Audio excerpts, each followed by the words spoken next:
Welcome back, everybody, to another edition of The Hobby Musician. On today's episode, I wanted to take you guys through my process and show you a real world application of how I go about making the decision to purchase an instrument online without being able to get my hands on it first. I want to show you guys the things I look at and the comparisons that I make and some of the homework that I do before I really bite the bullet and make a purchase online.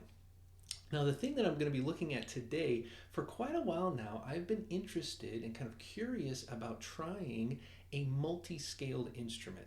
Now, the first time I ever saw one of these was years and years ago. I'm a big fan of Andy McKee, and as an acoustic player, I was always checking out his videos on YouTube, and I came back after a while, and I hadn't watched his videos in a long time, and I remember pulling up a video, and it was kind of new stuff that he had recorded, and the first thing I saw was him holding his acoustic guitar, and I had never seen frets at angles, and I was just mesmerized. I couldn't get over the fact that I was looking at his guitar neck, and all along the neck the frets were getting more and more severe angled at one end and more severe angled the other way at the other, and it just tripped I couldn't believe what I was seeing.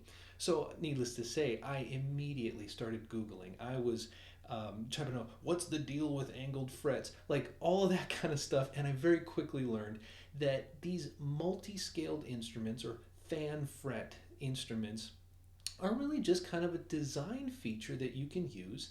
And there's a lot of videos that describe it better than I can, but a couple of the main concepts is that if you stretch out the scale length of the lower, thicker strings, you can increase the tension, you can improve some of the intonation that you can get on those strings, and that scale length, again, just being what is the distance between where the string attaches at the bottom and the top of the instrument.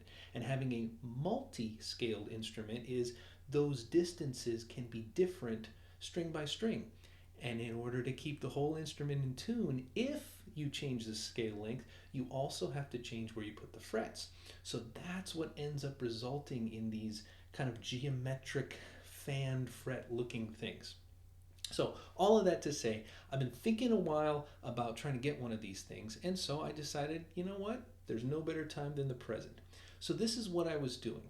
I know that I can't get my hands on one of these. I checked around the stores that I live nearby, and they don't have any in stock. So I'm going to have to make this purchase online. And we've talked before in previous episodes that as hobby musicians, we often have limited resources. So we got to make sure that, what little money we have to spend, we want to make sure that we're getting something that's high enough quality to make it enjoyable and make it usable. So I've done a little bit of searching for these kinds of things, and we're going to switch over to the computer view now. And one of the first things that I started to find, I found this Schecter model. This is at Sweetwater.com, and I personally like the stiletto, custom stiletto and stiletto studio models, because I've had one of their 5-string basses for years and years, and that's one of my main go-to instruments. And they seem to now have it offered here in this fan fret variety. So you can see, I want to kind of zoom in on the neck there, that up at the top of the instrument you have these really drastic angles, and then they kind of change and they get flat, and then they go the other way. Well, if I get over here, you can see up at the top of the screen, this model, this is $979. And I did switch back and forth. They offer a 4-string model, but primarily now the opportunities that I have currently to play, I'm playing a lot of bass for different groups, and most of the time I take 5-string basses. I like the flexibility and the extended range that I get with that lower B string. So I would be interested in the 5-string model. So this one is just at $1,000. Well, I kept looking, and I also know Ibanez makes some pretty respectable basses, and they also offer one of these multi-scaled options. And you can see here, I'm loving that detail on the body. I mean, that's a great, cool looking finish. But then also, it still has this feature of having these fanned frets or multi-scaled neck of the guitar. But you can see here as well, this one also costs right at about $1,000. And I'll be honest with you guys, spending $1,000 on an experiment gets my blood pressure going a little bit. That's a risky move for me.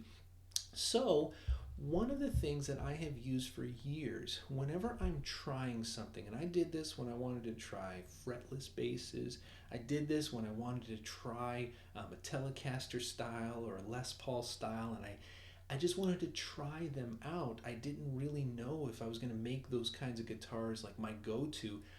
I used rondomusic.com. Now, they're not sponsors, but hey, if anybody from Rondo is watching and if you want to give me a call, feel free. But I have purchased instruments from Rondo for years. And what this does, the gear that they have at this website is all kind of no-name or off-name brands, but they have all of the different varieties of things that you could possibly want to try. And this is where I've gotten 6-string basses, fretless basses, Les Pauls, Tellys, anything that I was wanting to experiment with. So I just figured, well, I wonder if they have anything. So you can see here I'm at the home page, and if you click over, the easiest way to navigate this, you can hover over their guitars. If I go down to bass guitars, you immediately see another menu, and right there it is, multi-scale or fan fret basses.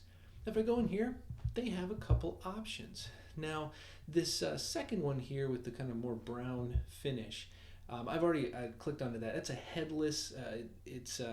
It kind of reverses where the string's attached. So you can see down here, all of your tuning pegs are kind of down at the bottom. And I want to go crazy with the fan fret, but going fan fret and then headless, I think that's a little too crazy for me. So I'm going to click over here onto this HXB2 model, and if I look here, we've got kind of the same thing. If you click on it, you can get a bigger view here. You have the full neck with this fan fret design that we saw from the other basses.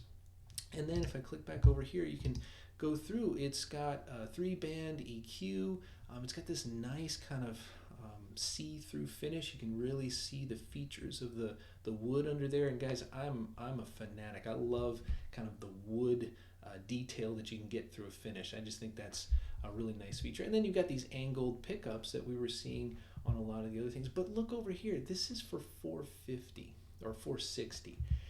This is drastically closer to a price range that I would feel more comfortable, just for an experiment or something like that. So this is one of the ways that I have found over the years is a good way of testing something out before I really commit to it and say, okay, this is going to be my signature instrument and I'm going to play this for the rest of my life. And if that's the case, absolutely save up your money, go get the best of the best that you can afford. But for me, I think that I'm gonna look a little more into this, check out the specs, and I kind of think that I might just pull the trigger on this purchase. So be watching, because when I go through this and put in my order, we're gonna have some future episodes. We'll do some unboxing, and I'll run you guys through the features and give you my impressions on what it's like to experiment with a different kind of an instrument. So, all right, guys, hopefully that episode kind of maybe helps give you some insight into the process I go through doing my homework and then kind of comparing and contrasting. And ultimately, I've had a lot of success finding instruments that are affordable and accessible. And hopefully that helps you guys out there. Now, if you have other questions or other things that you've tried, let me know down in the comments section. And until next time, guys, play on, my friends. Play on.